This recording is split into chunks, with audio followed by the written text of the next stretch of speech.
أمريكا حصرت والصين ضغطت وإيران فتحت المضيق. مين كسب ومين اتلعب بيه؟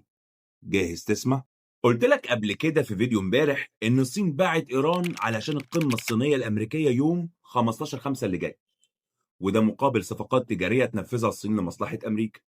النهارده بقى الصين ضغطت على إيران علشان تفتح مضيق هرمز، وفعلا إيران أعلنت إنها فتحت مضيق هرمز جزئيا من ناحية خليج عمان. ولو بصيت في الخريطة اللي قدامك هتلاقي إن إيران كانت عاملة ممر ما بين جزيرة لارك وقشم، اللي هو الممر اللي كانت بتعدي فيه السفن وبتدفع الفلوس لإيران. أما الخط الأحمر اللي أنت شايفه اللي هو فوق الدايرة، فده الممر اللي فتحته إيران امبارح، والدايرة اللي أنت شايفها دي منطقة الألغام اللي إيران زرعتها واللي مش عارفة مكانها. وبكده تكون الصين ضغطت على إيران علشان تفتح المضيق، فتقوم إيران فاتحة المضيق جزئيا، ولا في حلف ولا حلفاء ولا حاجة. الصين قالت لك مصلحتي اكسلانس. وبعدين طلعت تقارير أمريكية بتقول إن إيران اقترحت إنها تقلل تخصيب اليورانيوم وتكون بدل 60% 20%. قلت كدابين زي ما أنت قلت كده.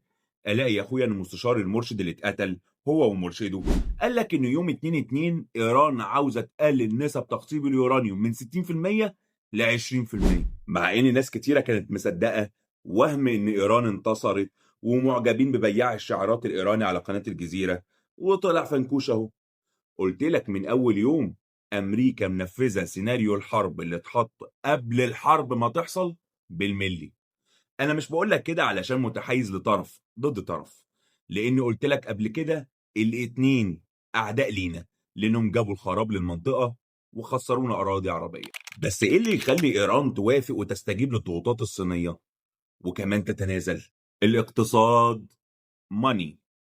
إيران أعلنت إن خسائرها في الحرب حوالي 270 مليار دولار، ده غير خسائرها الاقتصادية اللي كانت نتيجة العقوبات الأمريكية قبل كده، لدرجة إن الدولار الواحد كان بيساوي 1,300,000 ريال إيراني. ويمكن ده يفسر قرارات إيران الأخيرة، سواء بتخفيض نسبة تخصيب اليورانيوم أو فتح جزئي لمضيق هرمز. بس في خبر كويس قلت أشيله في الآخر.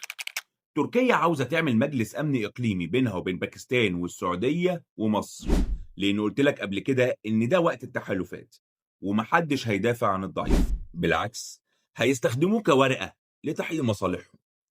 اكتب لي بقى رأيك في الكومنتس، هل الحرب كده خلصت؟ وجهة نظري أنا لا طبعا، لسه في مفاوضات ووارد حاجة تحصل تغير حاجات كتير، زي التهديد بإغلاق باب المندب أو إن أمريكا بتستعد لضرب كوبا. مش قلت لك تتابعني علشان أقول لك اللي بيحصل حواليك ببساطة؟